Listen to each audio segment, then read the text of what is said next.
This is Josh Reeves, and you're listening to the Mile High Church podcast. January is our Back to Basics month, and all of these talks are about the most fundamental aspects of our teaching. Also invite you to check out our classes. They're in person on our campus or online. Learn more at milehighchurch.org.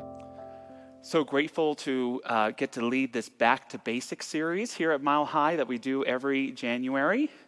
The divine idea is our theme, and the message today is God is more.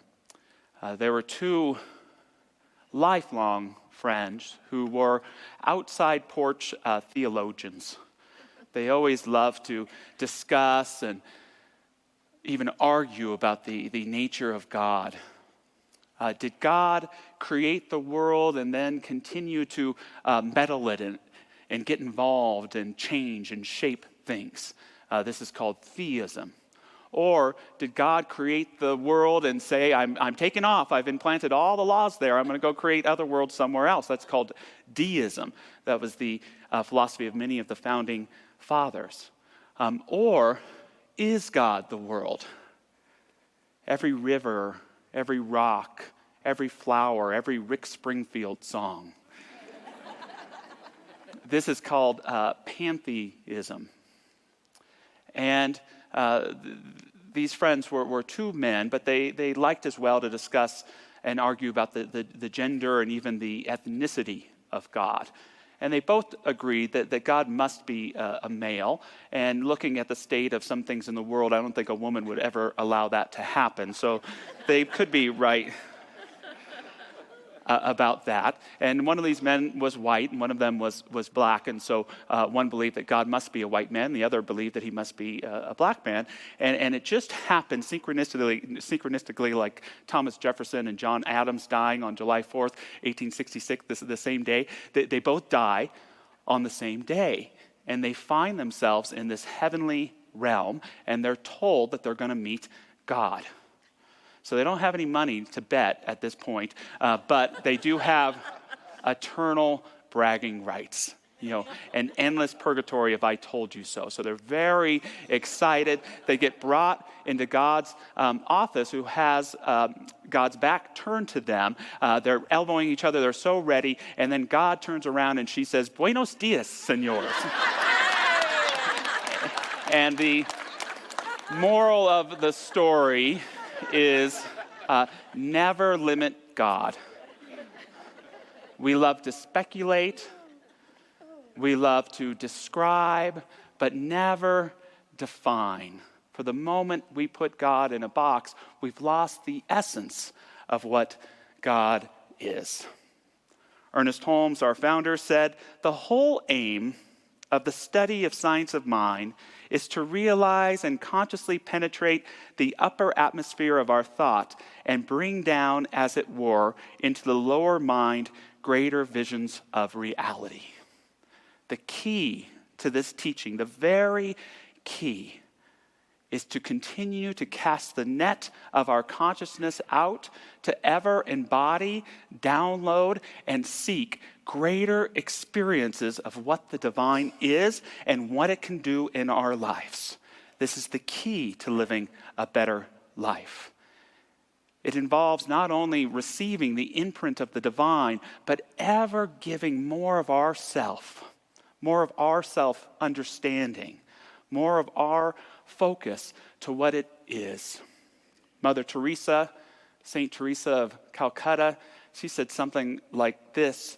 She said, "If God, who owes us nothing, is willing to give us all of himself, why won't we give even the smallest part of ourselves to God?"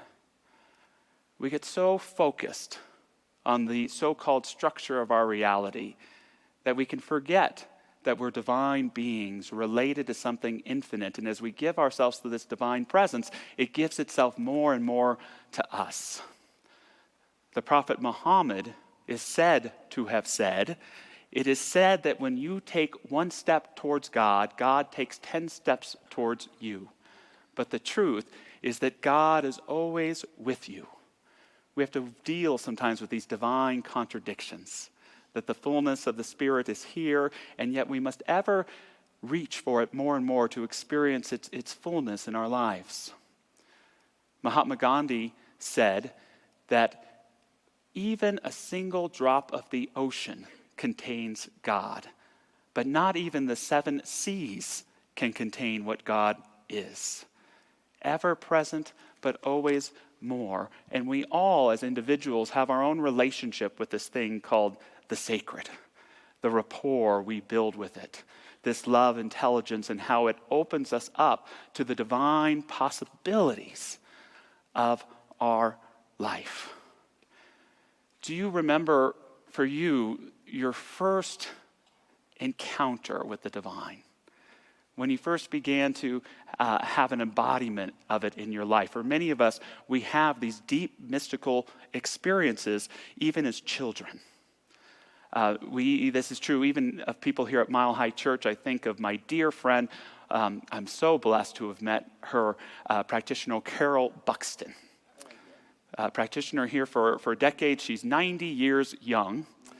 But when she was 4 years old, her father was in the military, and she was in Fort Brown, Texas, and she saw something that made something feel off in her.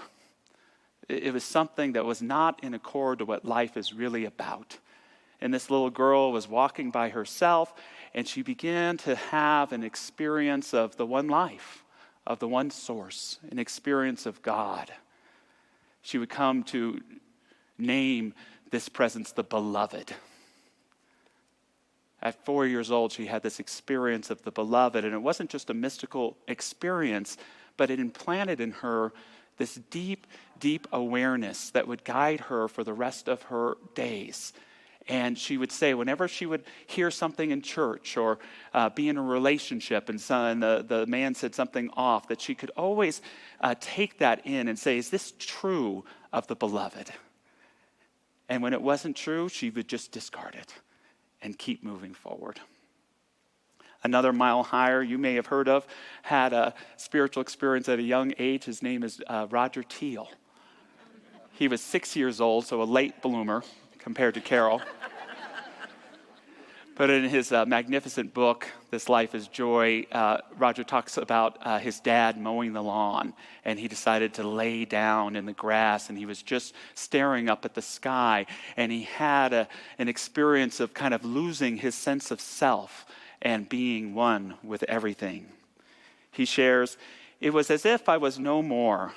I was pulled totally into the scene, and the worldly Roger was gone. Now I was the sky and the clouds and the lawn and the sunlight. I have no idea how long this immersion experience lasted in chronological time. However, the depth of the experience felt timeless." And he goes on, "The most significant thing about it was that the experience left me changed. From that time on, I remember absolutely knowing that there is an ultimate source, spirit, or life permeating this universe, and it is love, a love that is wondrous and within all life." And as Roger continued his path, discovering and exploring all sorts of potential vocations, he kept going back to this experience and dedicated his life to understanding it and sharing it with others. And I'm guessing just a few of us have been blessed because of his dedication to that, right? Yeah. In the science of mind, we treasure the great truths of all faiths. And yet I love Ernest Holmes' definition of religion. He defined religion as one's idea of God. I love that because it's so incredibly personal.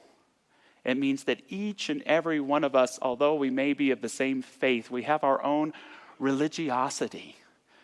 It's up to each of us to discover the God of our own understanding and to grow it in all the different areas of our life.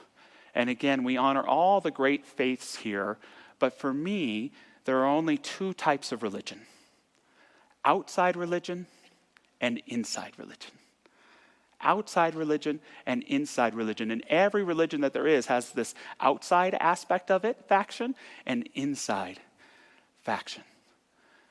Outside religion is based on the premise that God is outside of you, and you have done something, or your ancestors have done something, or the world has done something to keep you from spirit. That it has, in a sense, rejected you. And you must find a medium that's often presented as a teacher, but generally it's an organization or a church that says, you can get to God, but through me. Through devoting yourself to this organization, through practicing these particular teachings, to forgiving your sins, etc., etc. And I mean no disrespect, but for me, this can be a kind of hell, even though we don't believe in hell. It can cause us to self-reject ourselves and not understand the innateness of our own inner beauty, inner preciousness, that life that is within each and every one of us. Inside religion is based upon the premise that when you discover God within yourself, you can discover God everywhere. But it must be first found within. This was the core of Jesus' message. That if someone says, hey, look, the kingdom of God is over there, don't believe them. Or that it's going to come at a particular time, don't believe them, because the kingdom of heaven is within you.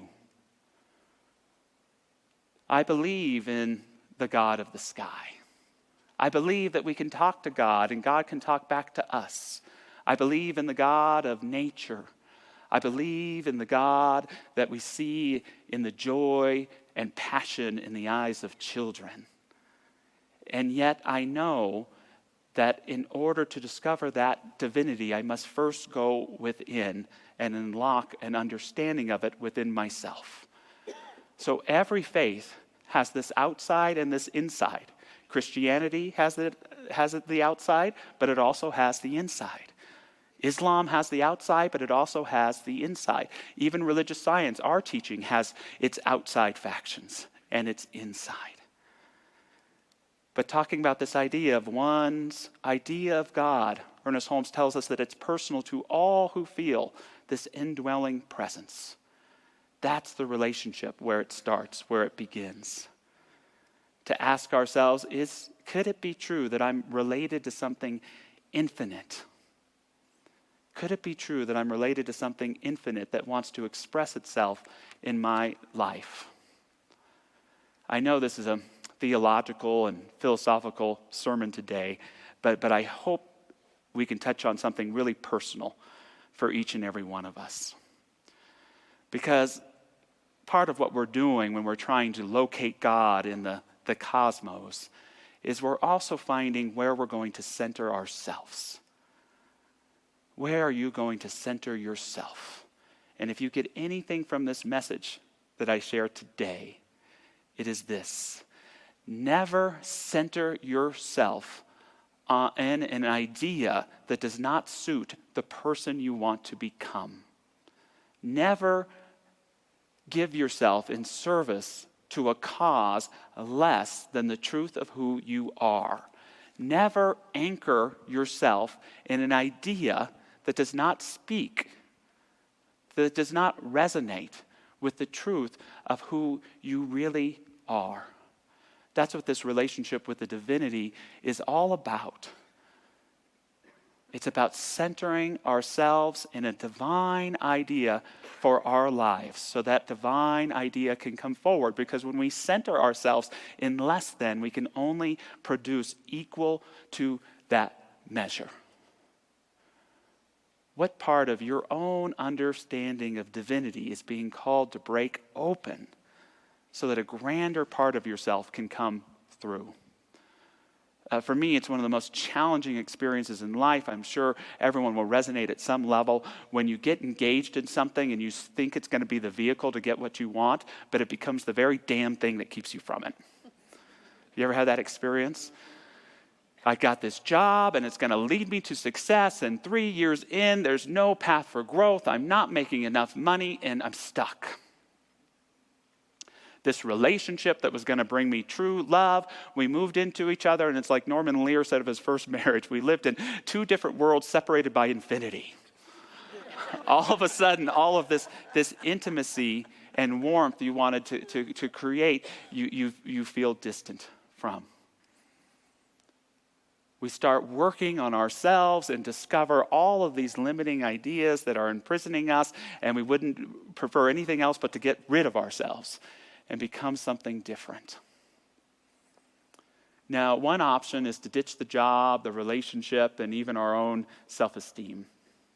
The other is to do just what Eddie was talking about in his song. It's to open up and to know that divinity is the answer. It's to look in those situations and challenges where we feel stuck and to say, what is my operating idea of God in this situation? And if we can open up to expand it, we can begin to experience meaningful change, whether we stay in the relationships and work or in the skin or not. I believe in a God and a divine idea for success for my life. So I'm going to embody that and have a courageous conversation at work. I am going to embody right here and right now the transparency, the love, and intimacy that I am seeking in my life. I'm going to practice it with my partner, and if the love that brought me into the relationship is the same one that takes me out of it, so be it. I'm going to learn to trust myself, the good and so-called bad parts of me, with such an encouraging love and upliftment that I will either transform or die trying. What is that challenge, that stuck place perhaps, that's calling you to bring forth a more courageous understanding of your divinity and this divinity that exists in this thing called the universe? Because it can bless us and it can bless everyone else too. Never center yourself in something that is less than the truth of who you are. Ernest Holmes, in The Science of Mind, he shares, the Spirit animates everything that I do, say, or think. Ideas come to me daily, and these ideas are divine ideas. They direct me and sustain me without effort. I am continuously directed. I am compelled to do the right thing at the right time, to say the right word at the right time, to follow the right course at all times. I live in the Spirit of truth and am conscious that the Spirit of truth lives in me. Last week, if you were here or watching, I encouraged everyone to articulate what I call a creative affirmation. Did anyone do that last week? Articulate one for yourself? Do your homework, people. And that creative affirmation, you can go back and watch the talk. It's about a broad truth that we want to experience in our lives that in meditation each day we can apply to the many different aspects of our day. Today I want to encourage you to choose an anchoring affirmation. This is a statement of the divine truth that you can know when faced with a challenge or a stressful situation or uncertainty. One of my favorites, everything is in divine right order. Everything is in divine right order. Everything is in divine right order. When life seems totally out of order and a mess, I can still anchor myself in the truth that at some level of reality, everything is in divine right order. And I can call that forward into my experience, and guess what? Stuff comes together. I love one that Edward Viljoen, minister in Santa Rosa, articulated. There is one life. That life is God's life. That life is your life. That life is my life now. I've been echoing that in the dentist chair for 14 years. There is one life. That life is God's life. That life is your life. That life is my life now. We just anchor in that deeper truth. I love the last sentence of this quote from Ernest Holmes I just read. I live in the Spirit of truth and am conscious that the Spirit of truth lives in me.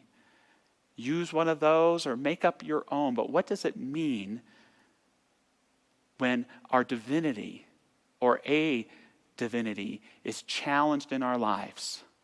When we think that there is no greater power, that we're the only power that there is and we're helpless? When we come to find ourselves caught in the so-called common sense or the judgments of the world, what does it mean to anchor ourselves in deeper truth and allow them to open us up in profound and meaningful ways? these talks we give at Mile High Church, they're for the downtrodden. They're for those who are on their last leg wanting to change their lives. But it's also there for those of us who are doing pretty damn good. And part of what we're always saying here is that the spiritual life, pretty good isn't enough. We want more good. Not overwhelming weight on our shoulders, because sometimes less is more, but we always want to be growing. If not, we're caught up in the Tao of Larry David from Curb Your Enthusiasm, who famously says, pretty good, pretty good. But we want more good, because living a creative life with a love intelligence is all about taking that daily time to just pay a little bit attention to what could be possible. And as we build a relationship with that possibility, it becomes real. And it begins calling us through the experiences of our lives to manifest and demonstrate profound and new realities that speak to what we have centered ourselves in, a higher, more profound truth of who we are. It's creative living. We got into a fight last month about the greatest rock and roll song of all time and the greatest decade of music. Roger had to call it out and said he was praying for me. But if we were asking that question, what about the greatest song of all time, one that would definitely be on the nomination sheet is Otis Redding's "Sitting on the Dock of a Bay." You remember that song? It's a beautiful song. It's sad in the sense that it was released after his death. Redding died in a plane crash at the age of 26. But here was an individual fully committed to his creative process. These Arms of Mine, his first hit, was recorded by chance. He was a part of a recording session, and they had a little time left in the session, and he put it to tape immediately, and it took off. He wrote the song Respect from the perspective of his wife, even though it was made famous by Aretha Franklin. And late in his career, a career cut short, so terrible because he was perhaps one of the greatest songwriters and performers ever. He was going to have a surgery on his voice, and he was invited by a friend to spend some time in Sausalito, California, to sit there on the bay.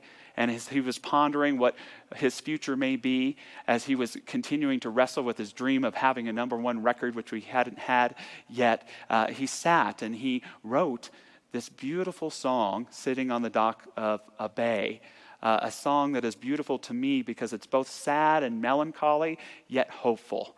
It speaks to the past and the future, and yet it's a meditation. He's fully and completely present, and I would read you the lyrics, but damn it, we have Eddie Watkins Jr. here, so he's going to play us the song.